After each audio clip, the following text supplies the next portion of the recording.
इस वीडियो के ज़रिए थोड़ा सा मैं आपको बताऊंगा, ज़्यादा नहीं बताऊंगा क्योंकि ये चंद मिनट की वीडियो है। हमारी मेमोरी एक बैंक की तरह है। जैसे एक आम बैंक होता है, उसमें कैश जो है वो उसमें सबमिट किया जाता है, उसमें जो है ना वो डिपॉजिट किया जाता है, और इसी तरह कैश जो है वो निकाला भी जाता है, विड्रॉ भी किया जाता है। इसी तरह हमारी मेमोरी बैंक जो है उसमें तरह तरह के वाक़यात, तरह तरह के मुशाहदात, तरह तरह के एक्सपीरियंसेस, ये सारी चीज़ें मेमोरी की फॉर्म में स्टोर होती रहती हैं। इसमें अच्छी मेमोरीज भी हैं, इसमें बुरी मेमोरी भी हैं, इसमें रिफ्रेशिंग मेमोरीज भी हैं, इसमें डीमोरलाइजिंग भी हैं, इसमें तरह तरह की हैं, पॉजिटिव, नेगेटिव, अच्छी, बुरी, आपके कॉन्फिडेंस को बढ़ाने वाली मेमोरीज भी हैं और आपके कॉन्फिडेंस को घटाने वाली मेमोरीज भी हैं।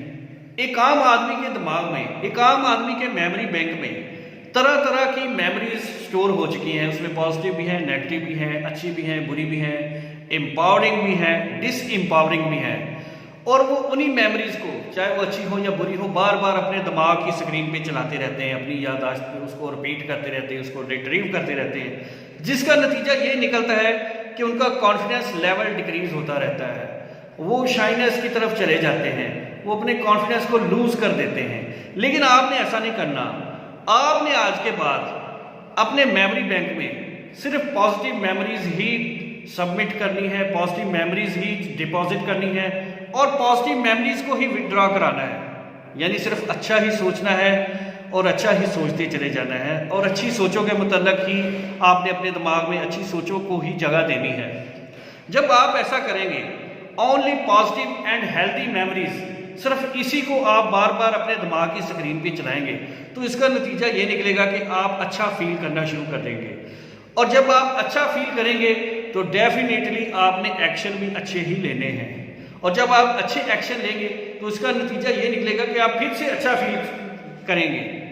अच्छा फील करना और अच्छा काम करना, ये दोनों चीज़ें जो हैं, ये आपका कॉन्फिडेंस लेवल दोबारा बढ़ाती जाएगी, आपके कॉन्फिडेंस लेवल को बूस्ट करती जाएगी, इंक्रीज करती जाएगी, हत्ता कि आप कॉन्फिडेंस में इनरिच हो जाएंगे, बहुत पावरफुल हो जाएंगे।